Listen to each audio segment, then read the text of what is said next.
पंजाब सरकार द्वारा जो पोस्ट मैरिज स्कॉलरशिप में आरोप लग रहे थे इनके मंत्रियों पर, उसमें क्लीन चिट दे दी गई थी सर। इस संबंधी आपके विभाग के द्वारा सर क्या एक्शन लिया जा रहा है? देखिए, हमने जब इसकी जो घोटाले का आरोप लगा उसकी जांच हमारे पास है, चल रही है कमीशन में, और उसमें हमने उनसे रिपोर्ट मांगी है और अभी तक रिपोर्ट हमें दी नहीं गई। और हमें यही कहा गया है कि रिपोर्ट अभी इनकम्प्लीट है, जबकि हमने तो ये भी कहा है कि जो उससे पहले एडिशनल चीफ सेक्रेटरी के प्रशांत सरोज जी की जो रिपोर्ट थी उसकी प्रतिलिपि भी हमें दें, और जो अभी अधिकारी आपने 3 IAS ऑफिसर्स की कमेटी बनाई थी उसकी रिपोर्ट भी हमें दें। और हमें उन्होंने यही कहा कि भी रिपोर्ट अभी कंप्लीट पूर्ण नहीं हुई है, और जैसे ही अपनी तहकीकात उनकी पूर्ण होगी तो वो अपनी जो इंक्वायरी की रिपोर्ट है वो हमें सबमिट कर देंगे। जब उनसे ये भी पूछा गया कि आप तो कह रहे हैं कि रिपोर्ट कंप्लीट नहीं है, मगर पंजाब के मुख्यमंत्री ने तो ये कहा है कि ये उनको क्लीन चिट भी दे दी है कि कोई ऐसा घोटाला नहीं हुआ, तो वो क्लीन चिट देने का आधार क्या है? तो उन्होंने कहा कि ऐसी कोई बात नहीं हुई। तो जब उनको न्यूज़पेपर की कटिंग दी गई तब उन्होंने कहा कि ये उनकी अपनी पॉलिटिकल स्टेटमेंट तो हो सकती है, मगर अभी जो हमारी रिपोर्ट है वो आनी बाकी है,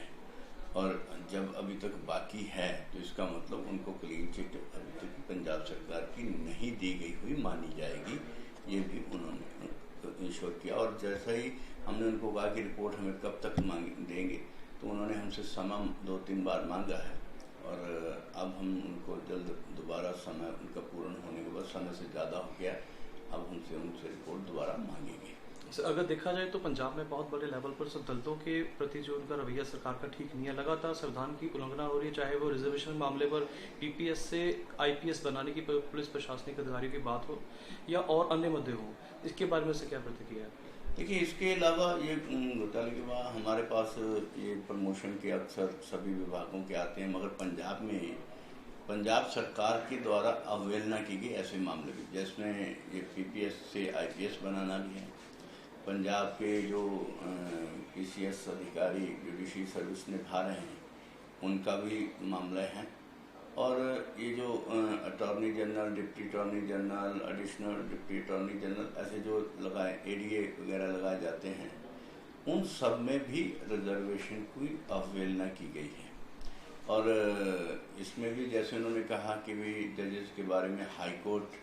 के में कोई रिजर्वेशन नहीं होती, जबकि ये रिलेशन हाई कोर्ट से है ही नहीं। ये तो सीधा सीधा पंजाब सरकार के एम्प्लॉइज़ का, जब कर्मचारी पंजाब सरकार के हैं तो उनके ऊपर एक्ट भी 2006 की में जो है उनका प्रावधान, उसी के अनुसार उसके ऊपर कार्रवाई होनी चाहिए थी। और इसके लिए भी हमने उनको निर्देश दिए हैं कि अगर वो कर्मचारी पंजाब के हैं, सरकार के हैं, तो आपके पंजाब सरकार का एक्ट जो 2006 का उसके ऊपर लागू होना चाहिए।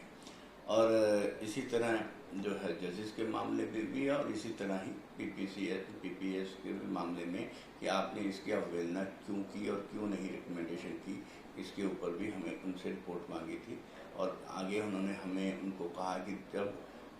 2006 के एक्ट में प्रावधान है तो इनके ऊपर भी विचार कर हमें बताया जाए।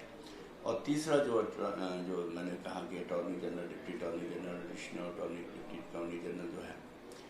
वो सबके उनकी भी हमने कहा कि इसमें भी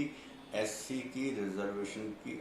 उसमें यहाँ तक भी प्रावधान है कि चाहे वो कॉन्ट्रैक्ट बेसिस पे ही क्यों ना हो, क्योंकि उनका कहना था कि वो एम्प्लॉय नहीं है, मगर एक्ट में प्रावधान है कि वो कॉन्ट्रैक्ट बेसिस पे ही क्यों ना हो, चाहे वो डेली बेसिस पे, रोज़ाना की बेसिस पे भी हों, तब भी उनके ऊपर रिजर्वेशन एक्ट जो है पंजाब जो सरकार का है, अगर कोई एम्प्लॉयमेंट की रिक्रूटमेंट की जाती है तो उसमें रिजर्वेशन होनी चाहिए। और इसलिए हमने उनको कहा कि जल्द ही नए सिरे से एडवर्टाइजमेंट करके अनुसूचित जाति के जो वकील हैं उनको भी वैसे ही जो संविधान की और आपके एक्ट के मुताबिक उसमें जो प्रावधान है उसके अनुसार ही उनकी जो है attorney general, deputy attorney general और जो एडिशनल अटॉर्नी जनरल जो हैं उनके लगाए गए।